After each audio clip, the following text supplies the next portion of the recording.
Queridos congressistas, é chegada a hora de Nossos Corpos Falam, nossa sessão especial noturna, e hoje a gente está trazendo para esse Cienciário em História 16 a doutora Bianca França, que vai fazer o lançamento. Na verdade, essa sessão representa o lançamento do filme, do vídeo documentário Para a Berta com Amor. Muito obrigada, Bianca, por nos dar mais esse presente. Eu quero agradecer o convite, a oportunidade e o espaço concedido. Dizer que esse é um filme independente, feito a muitas mãos, a partir da minha pesquisa de tese de doutorado, que foi defendida em agosto na FGV. E eu não vou me alongar, eu acho que é melhor falar depois, a gente assiste e a gente vai conversando, prefiro assim. Mas antes de começar, eu queria dizer que eu estou muito emocionada e muito feliz por a gente estar conseguindo fazer essa homenagem para a Berta e dizer que é um trabalho que eu espero que agrade a todos vocês. Como já dizia Frederico Fellini, o cinema é uma forma divina de se contar a vida. Então, é através do filme que eu vou tentar contar um pouquinho da vida da Berta, pela memória dos seus amigos, ex-alunos, ex-colegas de trabalho e, enfim, por todos aqueles que a amavam. Então, para a Berta, com amor. Então, eu fico um pouco... Agora que passou, eu fico com vergonha. Esse documentário são todas as entrevistas, quase todas as entrevistas que eu fiz para a minha tese de doutorado. Foram feitas a partir do Zoom, do aplicativo de videoconferência, e eu gravei essas entrevistas, e com exceção da Maria Estela Morim e do cacique Carlos Tucano, que foi um momento da pandemia de Covid em que teve... primeiro foi quando houve a vacina, e aí diminuiu, foi abaixando a segurança, enfim, já dava para encontrar mais ou menos, e foi ótimo, porque... A Maria Estela, eu entrevistei ela em fevereiro, no momento de baixa dos casos, e ela faleceu em setembro de 2022. Então, e ela, eu fiquei muito amiga dela, eu ligava para ela todo mês, perguntava como é que ela estava, enfim, ela tinha 85, 86 anos. E quem me deu a notícia da morte dela foi o Marco Antônio Gonçalves, que também está dando a entrevista, E foi ele que deu a ideia de fazer um documentário a partir dessas entrevistas. E aí eu achei a ideia legal e comecei a fazer, enfim. Eu acho melhor abrir para o pessoal e aí a gente vai comentando, enfim, quem quiser falar alguma coisa, quiser fazer alguma pergunta, é melhor do que eu ficar falando sozinho. Você fala que ela era comunista. Ali está uma judia comunista, quer dizer, era até muito comum numa determinada época, mas não tem mais nada sobre isso. Você pesquisou esse lado aí, vamos dizer, se era a militância, se tinha alguma militância partidária nos partidos, ou a militância era mais, vamos dizer, do ponto de vista acadêmico. Mas, para mim, ficou a curiosidade de ver na questão essa dimensão comunista da Berta.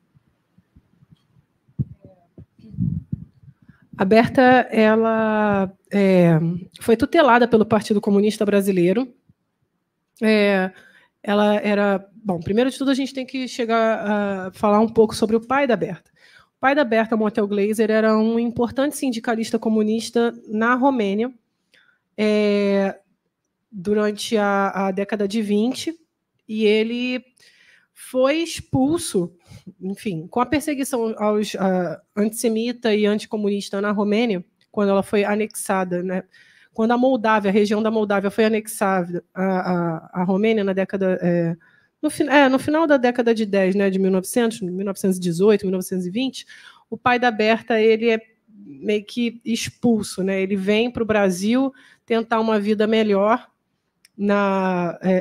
aqui na região da Praça 11, e ele fica aqui e se estabelece como comerciante, e também era editor do Semanário Judaico, acho que, se não me engano, era O Começo, ou Amanhã, era alguma coisa assim, me fugiu agora. E a irmã da Berta, ela foi, inclusive, a Geni Glaser, ela vem para o Brasil junto com a Berta em 1932. A Geni tinha 15 e a Berta tinha 8 anos de idade. E elas vêm para o Brasil porque a mãe da Berta, Rosa Glaser, ela comete suicídio, ela não aguenta a privação, a fome, a perseguição, então elas duas ficam sozinhas um tempo na Romênia, e ela vem com a ajuda da Jewish Colonization Association, que era uma associação, né, de colonos judeus no Brasil, e aí eles ajudaram a trazer as irmãs. O que acontece com a Geni é que, quando ela chega aqui no Brasil, ela aprende a falar o português, ela se muda para São Paulo em 17 para trabalhar numa fábrica de tecido. Chega lá, ela tinha um amigo que era jornalista, chamado Arthur Pittini, que chama ela para participar de uma reunião com os estudantes que tinham, se não me engano, era uma faculdade, agora eu não lembro se era da USP mesmo, enfim. Tinha uma reunião e aí de estudantes, e aí ela foi participar, mas ela nem era estudante nem nada, ela só foi ver, chamou ela para ver. E aí, quando chegou lá, alguém que era espião deu uma batida policial, levaram todo mundo, e a Geni foi acusada de ter sido enviada dos comunistas romenos para o Brasil para organizar um seminário comunista, não sei o quê, que eles estavam confabulando contra o governo do Estado Novo, do Getúlio, aí começou a perseguição. Existem vários estudos sobre o caso Geni Glaser que falam, inclusive, que foi um caso de antissemitismo, não de anticomunismo da parte do Getúlio. O pai da Berta, no ano seguinte, a Geni é expulsa, né, do Brasil em outubro de 1935, o pai da Berta, o Motel Glaser, vai ser expulso em 1936, já no começo, e ela fica sozinha, com 11 anos de idade, no Brasil, na Praça 11, vivendo com a família, com famílias judaicas próximas. E aí é quando ela começa a frequentar clandestinamente um Mobral, um negócio desse de educação para adultos, à noite, que era na região ali da Carioca, e ela se alfabetiza com 11 anos de idade. Ela aprende a escrever e ler em português e tal.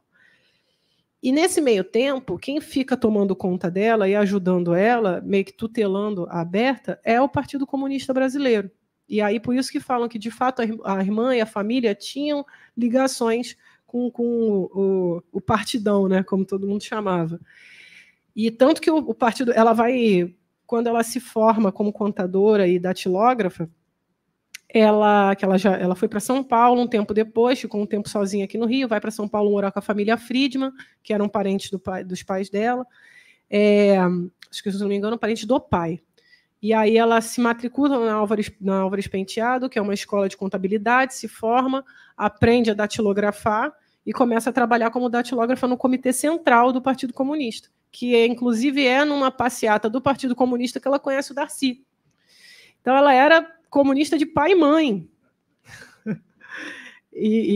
Mas a militância da Berta, eu acho que, como ela foi para o exílio com o Darcy, ela passou muitos anos no exílio com ele, né, de 64 a 74. A militância dela, ela não falava diretamente sobre essa coisa do ser comunista, mas ela estava alinhada, com certeza, com a questão, principalmente do movimento indígena. E ela era uma militante apaixonada da causa indígena e, de fato, uma mulher comunista. Mas ela não era como Darcy, que era polêmico e falava.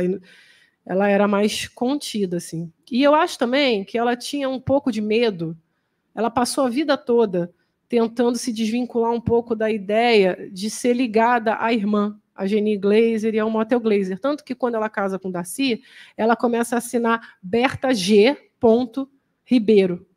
E mesmo depois de se divorciar de Darcy, ela continua sendo Berta Ribeiro. Ou seja, ela preferia estar ligada eternamente ao nome de Darcy, que foi o grande amor da vida dela, do que ser lembrada como a irmã da Geni Glaser, com todo o histórico de extradição, enfim. Lembrando que a irmã dela foi expulsa do país antes da Olga. Foi 1937. Ela foi expulsa antes da Olga. Foi um caso terrível. É isso. Não, ela não chega aí para o campo de concentração. Ela é salva em Paris pelo Partido Comunista Francês. Algumas pessoas que estavam lá e ajudam a salvar ela. O pai vai para a França atrás dela, nunca encontra a Geni e morre de tuberculose. Muito pobre, sem dinheiro, sem nada, ele acaba...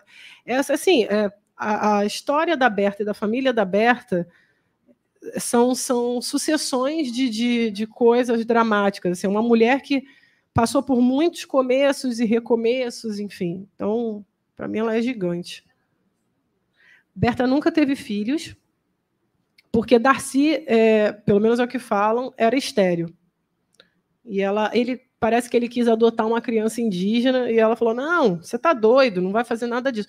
E que bom, porque assim, eu imagino que se ele tivesse adotado uma criança indígena, teria ficado para ela cuidar. Imagina que loucura, após o divórcio.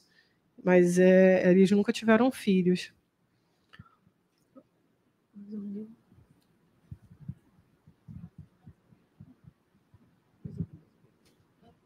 Fala, Priscila. A que você atribui, assim, como historiadora e pesquisadora sobre a vida da Berta, dela, essa falta de visibilidade do trabalho? Porque o foco vai todo para o Darcy, né? E ela é enorme. A quantidade de coisas publicadas, a importância dela na museologia nacional, na antropologia nacional.